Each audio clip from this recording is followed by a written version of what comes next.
So in here I have 3 Bramley apples chopped into chunks and a couple of handfuls of frozen blackberries and 40 grams of granulated sugar. And what I've done is I've stewed them beforehand. So I've done it because my oven was on. I popped them in 180 degrees centigrade and I cooked them for about 35 minutes. But you could also do it in a pan and it won't take quite as long as that. So those are stewed to, I can just show you, the apple still has some resistance. Some of it's very soft and mushy and some of it still has some resistance because we're going to cook the cobblers on top of this now. But it won't be long enough for the apples to completely cook down. So I want you to start the process and then it'll finish with the cobblers on top. So I've let that cool a little bit. It's just warm to the touch now. Then in here, I've got 60 grams of milk and I'm just going to squeeze in a little bit of lemon juice. Okay, so about half a teaspoon of lemon juice. And what that does is that transforms that into something similar to buttermilk. You can use buttermilk if you have it. You can use yogurt too. But I just want the acidity because in here I have got 120 grams of plain flour, a teaspoon of baking powder and half a teaspoon of bicarbonate of soda. And that bicarbonate of soda needs acidity to enable the rise. And so the lemon juice, buttermilk, yogurt, something acidic is really important. Also in here, I have 40 grams of soft brown sugar. So I'm just going to break up those larger bits and then give this a mix to mix in the baking powder and the bicarb. So to my 120 grams of flour, I want half the amount of butter.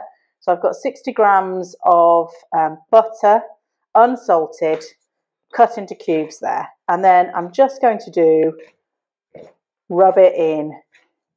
So what I'm doing here with the rubbing in method is I am just using my fingertips, picking up the butter and a little bit of flour and then rubbing it once and just letting it drop and picking up another bit and doing the same.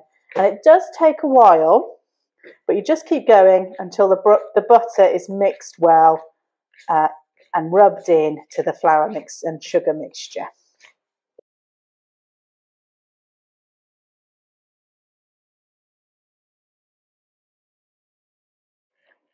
Okay, so there we have it. The butter is now worked well into the flour. There are no bits of flour that haven't got butter worked into them. And you've worked the butter right down into nice fine pieces. This could be very easily done in a food processor with a metal blade. Okay, so if you just put it into the food processor, put all the ingredients in, put the cubes of butter in, and just give it a whiz for a few seconds, stop, whiz for a few seconds, stop, whiz for a few seconds. Okay, so now we're going to add our milk with the lemon juice added and then start to cut it through. So I'm just using the blade of a knife so that my hands are not involved too much because my hands are lovely and warm and I want this to stay nice and cold. Okay, so that comes together as a nice dough. So a little bit of flour onto the surface. This is quite a wet and sticky dough. And a little tiny bit of flour on top. Take my rolling pin and just give it a little roll out. And then you can use a larger cutting ring or a small one. And I'm going to use a small one.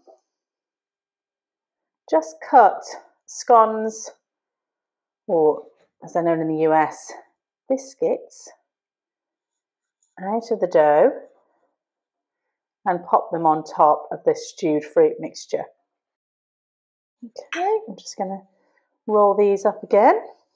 It's a lovely wet mixture which will hopefully make a lovely light cobbler topping. So there's the cobbler, and what I'm just going to do is brush a little bit of milk onto each one of these. That'll just make it nice and brown as it bakes. I'm going to add a little bit of sugar on top as well. Just adds a little bit of golden colour, makes it more attractive. A little bit of light brown sugar. sprinkled over each one. You could use demerara if you have demerara to hand. And then this is going to go into a preheated oven at 180 degrees centigrade, gas mark 6, 390 degrees Fahrenheit, for about 35 minutes until the cobblers are beautifully risen and they've soaked up some of the juices from that stewed fruit.